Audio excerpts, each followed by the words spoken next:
Hello everyone, in this particular video, let's discuss one image specific preprocessing technique, that is data augmentation. In order to understand the concept of data augmentation, let's try to take some simple example.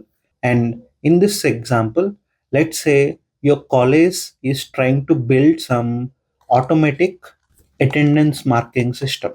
In order to build this, what they should have basically in front of their department, they need to have at least one CC camera, right? So let's say this is our CC camera for now, and this CC camera will be at the front of your department, and whenever the student enters the department, the CC camera will identify that this is student A, and it will mark the attendance for this particular person. And similarly, whenever he leaves, it will try to mark attendance for him, and also it will mark the time when he enters and when he leaves. Okay, in this way, automatically this camera itself identifies the person. Whenever he is entering, it will mark in, and whenever he is leaving, it will mark out.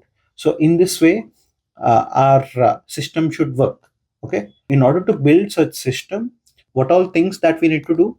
First thing that we need to do is data collection, right? So in order to build any machine learning model, we need to start with data collection.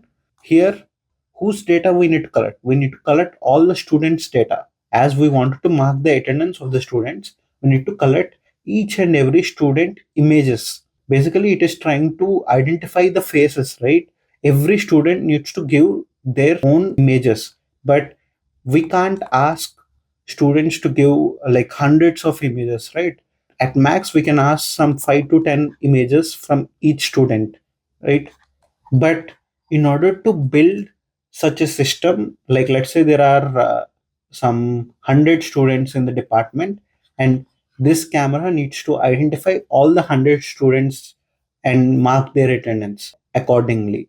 But in order to do this, just having 5 10 images of each student will not work. In that case, we can use this particular data augmentation technique. Basically, this data augmentation technique is used to multiply the data, or it is used to increase the data that we are having. So let's say we are having an image of some specific student A. This student A image will be taken.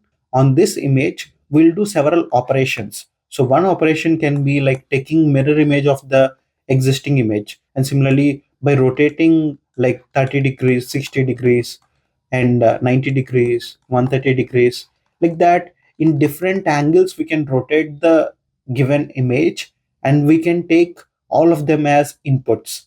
Okay, and similarly we can do mirror images of these like existing ones, and also we can add some noise to the existing image. We can reduce the clarity, the intensity of the noise. We can decide how much noise we wanted to add, like that. You can do multiple things on the single image, and let's say you're trying to obtain some 20 30 images on the single image that we are having.